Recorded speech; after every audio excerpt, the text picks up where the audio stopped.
तीसरे राउंड का युद्ध अमेरिका और ईरान के बीच में शुरू होगा। अमेरिका के राष्ट्रपति डोनाल्ड ट्रंप पहले स्वयं इस युद्ध के पक्ष में नहीं थे, लेकिन ईरान ने जो मिसाइल सिटीज बना रखी हैं पहाड़ों के अंदर, वहां से वो लगातार ईरान हमले करता रहा। तो जब ये 28 फरवरी को युद्ध शुरू हुआ तो ईरान की जो टॉप लीडरशिप थी, ईरान के जो सुप्रीम लीडर थे अली खामनेई, उनकी भी हत्या कर दी गई, उनकी भी मौत हो गई। तो इसके अलावा आईआरजीसी की टॉप लीडरशिप थी, उसकी भी हत्या होगी, वो भी बिल्कुल खत्म होगी। सारे भाइयों ने सब नाम जोड़कर नमस्कार, सत श्री अकाल।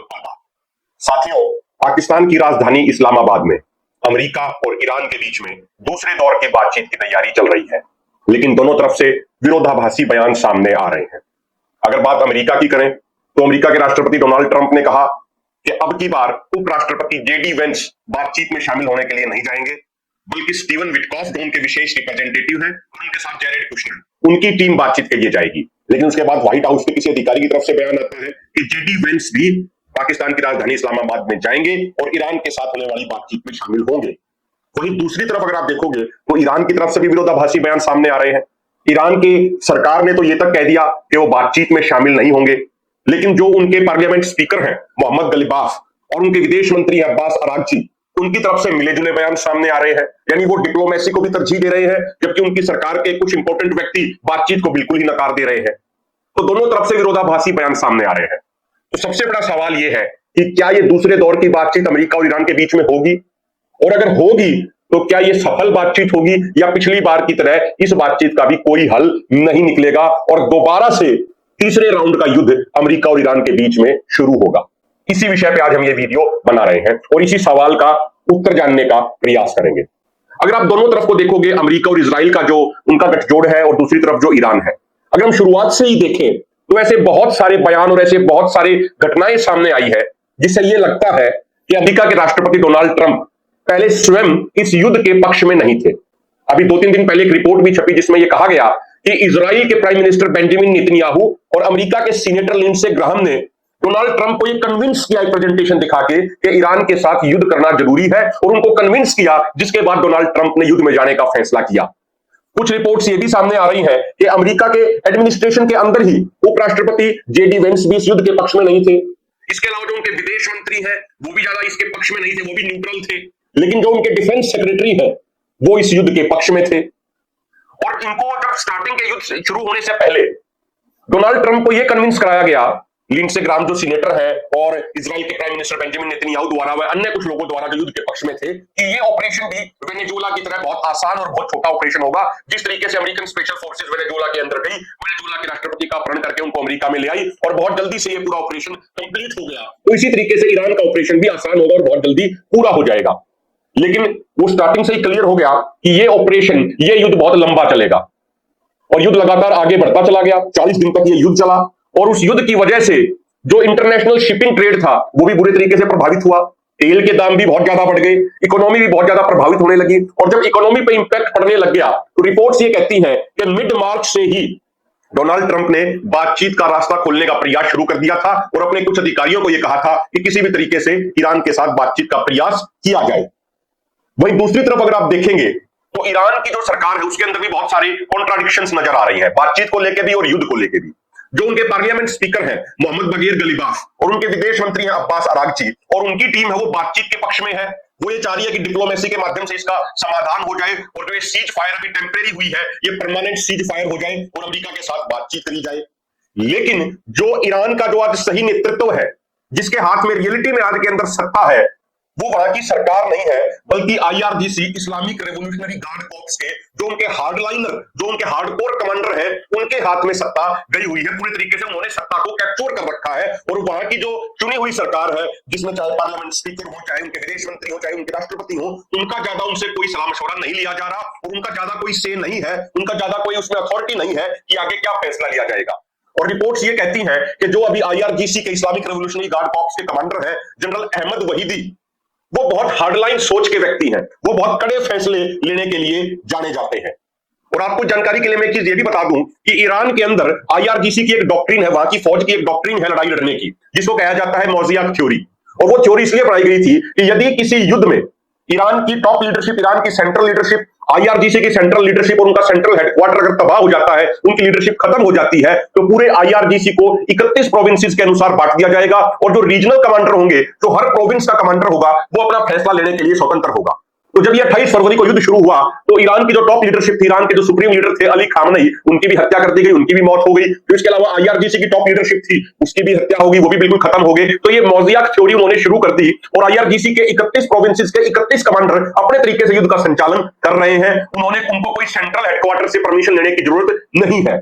तो ईरान की तरफ से भी ये कॉन्ट्रडिक्शन सामने आ रहे हैं कि जो मोहम्मद गलीबाफ है पार्लियामेंट स्पीकर और अब्बास अरागची जो विदेश मंत्री है, वो किसी तरीके से बातचीत के माध्यम से समाधान निकालना चाहते हैं, लेकिन जो उनकी आईआरजीसी की लीडरशिप है, जिसके हाथ में भी रियलिटी में ईरान की लीडरशिप है, वो अभी ज्यादा कोई ढिलाई नहीं देना चाहते बातचीत के अंदर, वो सख्त स्टैंड रखना चाहते हैं। और महत्वपूर्ण बात यह भी है कि अली खामनेई जो ईरान के सुप्रीम लीडर थे, उनकी हत्या होने से पहले वो एक तरीके से उनकी टॉप लीडरशिप थी, वो मिलिट्री लीडरशिप के साथ भी डायलॉग रखते थे, मिलिट्री लीडरशिप उनकी बात मानती थी, जो उनकी चुनी हुई सरकार थी उसके ऊपर भी उनका कंट्रोल रहता था। तो यानी जितने भी अलग अलग फ्रैक्शंस थे वो सभी अली खामनेई को मानते थे और अली खामनेई की बात को फॉलो करते थे। अब अली खामनेई की हत्या के बाद उनके जो बेटे हैं मुस्तफा खामनेई, उनको सुप्रीम लीडर बनाया गया, लेकिन वो कहीं भी वीडियो में या कहीं भी पब्लिक में नहीं दिख रहे। बहुत सारी रिपोर्ट्स में यह कहा गया कि जब अली खामनेई के ऊपर हमला हुआ था उसी समय मुस्तफा खामनेई भी उस जगह पे मौजूद थे और वो उस हमले में बुरे तरीके से घायल हो गए और वो कहीं पे अपना ऑपरेशन करा रहे हैं, अपनी ट्रीटमेंट ले रहे हैं। कुछ रिपोर्ट्स में तो यह भी कहा गया कि रशिया के अंदर उनका ट्रीटमेंट चल रहा है। तो मुस्तफा खामनेई भी अभी सामने नहीं आ रहे हैं। इसीलिए दोनों तरफ से, अगर आप अमेरिका के भी देखोगे और आप ईरान की तरफ से भी देखोगे, तो बातचीत को लेकर वहां पे कोई क्लैरिटी नहीं है। और दूसरा मसला यह भी है कि जब ये सीज फायर हुई, जब टेम्परेरी सीज फायर हुई, तो उसी समय बहुत सारे एक्सपर्ट्स ने यह कहा था कि ये सीज फायर कुछ ही दिन चलेगी और दोनों तरफ से युद्ध की दोबारा से तैयारी करी जा रही है। जब यह युद्ध शुरू हुआ तो उसके बाद ईरान ने लगातार मिसाइलों से हमला किया, इजराइल के ऊपर लगातार मिसाइल हमले हुए। तो मिडल ईस्ट में और देश थे जो अमेरिका के समर्थक, अमेरिका गठबंधन में शामिल हैं, जैसे सऊदी अरब हो गया, कुवैत हो गया, यूएई हो गया, बहरीन हो गया, वहां भी ईरान ने मिसाइलों से हमले किए। तो उस मिसाइल हमलों को रोकने के लिए जो इंटरसेप्टर, जो मिसाइल डिफेंस सिस्टम थे, उनका इस्तेमाल किया गया, जिसमें अमेरिका द्वारा जो मैन्युफैक्चर किए गए हैं थर्ड एयर डिफेंस सिस्टम है, पैट्रियट एयर डिफेंस सिस्टम है, और इजराइल के पास एरो एयर डिफेंस सिस्टम है, आयरन डोम सिस्टम है, उनका लगातार इस्तेमाल किया गया। और जो उम्मीद थी वेस्टर्न कंट्रीज को, जो खासकर अमेरिका को और इजराइल को जो उम्मीद थी कि भाई कुछ ही दिनों में ईरान के जो मिसाइल हमले हैं ये रुक जाएंगे, जो ईरान के मिसाइल लॉन्चर थे उनके ऊपर लगातार अमेरिका और इजराइल ने हमला किया, तो उनको ये लगता था कि 5-10 दिन में ये मिसाइल हमले रुक जाएंगे। लेकिन ईरान ने जो मिसाइल सिटीज बना रखी हैं पहाड़ों के अंदर, वहां से वो लगातार ईरान हमले करता रहा और धीरे धीरे करके जितने भी मिसाइल डिफेंस सिस्टम थे, उनके इंटरसेप्टर मिसाइलें थी, वो धीरे धीरे बिल्कुल एग्जॉस्ट हो गई, वो खत्म हो गई। और अमेरिका को, इजराइल को और उनके जो सहयोगी देशों को ये लगा कि अब दोबारा से इंटरसेप्टर मिसाइल डिफेंस सिस्टम जो है उनको मजबूत करना पड़ेगा। जो इंटरसेप्टर मिसाइल्स खत्म हो गई उनको दोबारा से रिफिल करना पड़ेगा, तो उसके लिए भी थोड़ा समय चाहिए। तो बहुत सारी रिपोर्ट्स में यह कहा गया कि अमेरिका और उनका गठबंधन दोबारा से रीग्रुपिंग करने के लिए, दोबारा से तैयारी करने के लिए, अपनी मिसाइलों का जखीरा दोबारा से बड़ा करने के लिए, मिसाइल डिफेंस सिस्टम को मजबूत करने के लिए उन्होंने ये ब्रेक लिया है सीज फायर के माध्यम से। और वहीं दूसरी तरफ ईरान की तरफ से भी ये कहा गया कि जो उनकी अंडरग्राउंड मिसाइल सिटीज थी, जो उनकी एंट्रेंसेस थी, वहां पे अमेरिका और इजराइल ने लगातार हमले किए, तो उनको बिल्कुल ब्लॉक कर दिया। एक तरीके से वो अंदर ही बंद हो गए और उनका वो इस्तेमाल नहीं कर पा रहे थे। तो ईरान भी थोड़ा सा ब्रेक चाहता था और इस सीज फायर के दौरान उन्होंने सभी एंट्रेंसेस का रास्ता साफ कर दिया और वो दोबारा से अपनी मिसाइल मैन्युफैक्चरिंग को भी बढ़ा रहा है। उनकी तरफ से बहुत सारे ऐसे बयान भी सामने आए हैं और अमेरिका की सीआईए और अन्य एजेंसियों की रिपोर्ट्स में भी ये कहा गया है कि अभी भी ईरान के पास लगभग उनके 50% उनकी मिसाइल संख्या है वो मौजूद है, ड्रोन संख्या है वो भी उनकी मौजूद है। तो दोनों तरफ से शुरुआत से ही ये तैयारी करी जा रही है कि भाई ये ब्रेक लेके दोबारा से रिग्रुपिंग करी जाए, दोबारा से अपनी जो सैन्य पोस्चरिंग है, जो मिलिट्री उनकी पोस्चरिंग है, उसको मजबूत किया जाए। तो इसीलिए शुरुआत से ये लग रहा था कि बातचीत से ज्यादा कोई समाधान नहीं निकलेगा। इसके अलावा एक और जो तीसरा महत्वपूर्ण बिंदु है वो ये है कि बातचीत को लेके जो अमेरिका और ईरान, जो दोनों की उम्मीदें हैं, जो दोनों की अपेक्षाएं हैं, उनमें बहुत ज्यादा फर्क नजर आ रहा है।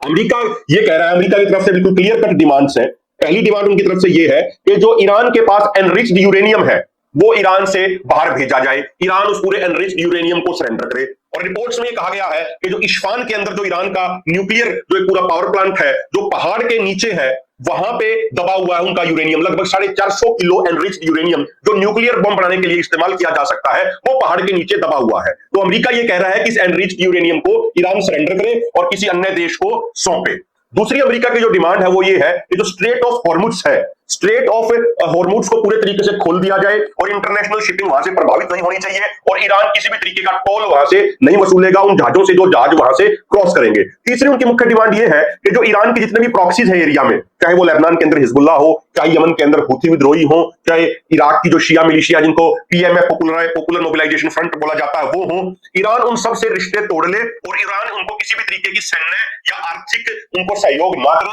सैन्य या आर्थिक सहायता उनकी ना करे। तीसरी उनकी क्लियर कट डिमांड ये है। वहीं दूसरी तरफ ईरान का स्टैंड ये है, ईरान को ये लगता है कि भाई अगर वो अपना ये एनरिच्ड यूरेनियम सरेंडर कर देगा तो एक तरीके से वो उसकी जो नेशनल प्राइड है, जो उनका स्वाभिमान है, उसके ऊपर वो चोट लगेगी, तो उसको वो सरेंडर नहीं करना चाह रहे। वो सिर्फ ये कह रहे हैं कि 2015 में बराक ओबामा के एडमिनिस्ट्रेशन के समय जो JCPOA जो एक संधि हुई थी, उस संधि के तहत वो सारी चीजें मानने को तैयार है। वो एनरिचमेंट नहीं करेगा, वो सिर्फ पीसफुल एक्टिविटीज के लिए न्यूक्लियर रिसर्च करेगा, इंटरनेशनल इंस्पेक्टर्स को आने देगा, लेकिन वो पूरे तरीके से इस न्यूक्लियर प्रोजेक्ट को बंद नहीं करेगा। और उस चीज को लेकर अमेरिका और इजराइल के मन में शंकाएं बहुत ज्यादा है। वहीं दूसरी तरफ ईरान का ये कहना है कि स्ट्रेट ऑफ हॉर्मुज पे उसका कंट्रोल बना रहेगा और वो स्ट्रेट ऑफ हॉर्मुज को पूरे तरीके से कंट्रोल करेगा। उनका आर्गुमेंट ये है कि इस युद्ध की वजह से ईरान में लगभग $270 बिलियन का नुकसान हुआ है, इंफ्रास्ट्रक्चर को बहुत ज्यादा नुकसान पहुंचा है। तो उनका आर्गुमेंट ये है कि उनको दोबारा से रिकंस्ट्रक्शन करना है, उसके लिए वो स्ट्रेट ऑफ हॉर्मुज को अपने कंट्रोल में रखेंगे। तीसरा उनका आर्गुमेंट ये है कि चाहे वो हिजबुल्ला ऑर्गेनाइजेशन हो, चाहे हूथी विद्रोही हो, चाहे इराक की शिया मिलिशियास हो, ईरान इनको अपनी फर्स्ट लाइन ऑफ डिफेंस मानता है। ईरान को ये लगता है, जो ईरान की डॉक्ट्रिन है, जो ईरान की सोच है इस्लामिक रेवोल्यूशन के बाद जो 1979 में हुआ, उनकी ये है कि भाई युद्ध को ईरान के अंदर आने से पहले बाहर ही रोका जाए, बाहर ही लड़ा जाए। इसीलिए उसने यमन के अंदर हूथी विद्रोही तैयार किए, लेबनान के अंदर हिजबुल्ला को तैयार किया, इराक में शिया मिलिशियास को तैयार किया। तो इस पूरी रणनीति के तहत वो चल रहा है। और अब भी अगर आप देखेंगे 28 फरवरी को ईरान के ऊपर हमला हुआ, उसके बाद 2 मार्च को हिजबुल्ला इस युद्ध में एंटर कर गया और हिजबुल्ला ने इजराइल के ऊपर रॉकेट दागने शुरू कर दिए। उसके बाद इराक में जो शिया मिलिशियास थी, उन्होंने इराक के अंदर जो यूएस और वेस्टर्न फोर्सेस तैनात थी उनके ऊपर हमले शुरू कर दिए। उसके कुछ समय बाद हूथी विद्रोहियों ने भी इजराइल के ऊपर मिसाइलें दागनी शुरू कर दी और उन्होंने भी धमकी दी कि अगर सीज फायर नहीं किया गया तो बाब अल मंदेब स्ट्रेट, जो एक और बहुत इंपॉर्टेंट शिपिंग रूट है, उसको वो बंद कर देगा। तो ईरान किसी भी सूरत में अपने जो उसके सहयोगी हैं उनसे रिश्ता नहीं तोड़ना चाहता, उनको दी जाने वाली आर्थिक और सैन्य सहायता बंद नहीं करना चाहता। तो इसलिए अमेरिका और ईरान के बीच में कॉन्ट्राडिक्शन बहुत ज्यादा है और जो बातचीत को लेकर जो एक कॉमन पॉइंट होना चाहिए, जो एक कॉमन लेवल होना चाहिए, उस कॉमन पॉइंट पे वो पहुंचने को अभी तैयार नहीं है। दोनों की उम्मीदों में, दोनों की उपेक्षाओं में अभी बहुत ज्यादा डिफरेंस है।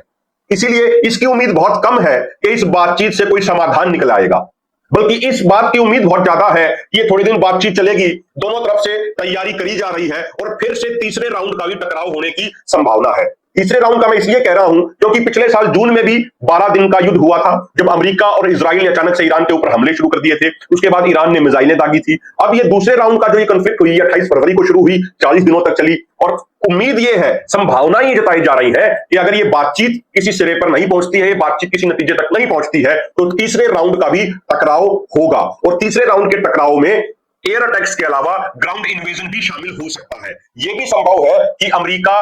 जमीनी सैन्य अभियान भी ईरान के अंदर शुरू कर दे और ईरान का यह मानना है कि वो ऐसे किसी भी जमीनी सैन्य अभियान का सामना करने को तैयार है, क्योंकि उनको यह लगता है कि वो जमीन पे लड़ने में मजबूत है, उनके पास उतनी ज्यादा एयर डिफेंस टेक्नोलॉजी नहीं है, उनके पास इतनी कोई मजबूत एयरफोर्स नहीं है। तो ईरान का यह मानना है कि जमीनी लड़ाई उसके लिए प्लस पॉइंट साबित होगी। वहीं अमेरिका को यह लगता है कि जो उसके पास एयर पावर है, उस एयर पावर का इस्तेमाल करके, अपनी इंटेलिजेंस का इस्तेमाल करके, इजराइल अपनी एयर पावर और इंटेलिजेंस का इस्तेमाल करके ईरान के अंदर रिजीम चेंज को संभव बना देगा। और पहले से ही ये उनकी उम्मीद रही है, पहले दिन से जब से उन्होंने ये युद्ध शुरू किया कि भाई ईरान के ऊपर वो हमला करेंगे, ईरान की मिलिट्री को वो निशाना बनाएंगे, IRGC को निशाना बनाएंगे और उसके बाद ईरान में खुद ब खुद बगावत शुरू हो जाएगी। लेकिन ऐसा कुछ हुआ नहीं, बल्कि इसका विपरीत असर देखने को मिला। पहले तो ईरान की जनता ईरान की लीडरशिप से बहुत नाराज थी, क्योंकि अभी जनवरी महीने में ही ईरान में बड़े पैमाने पर प्रदर्शन हुए थे और ईरान की सरकार ने, IRGC ने, बसीज मिलिशियाज ने उसको बहुत बुरे तरीके से कुचला था, जिसमें ईरान के हजारों की संख्या में निर्दोष और निहत्थे नागरिक मारे गए थे। तो ईरान की जनता ईरान से नाराज थी पहले,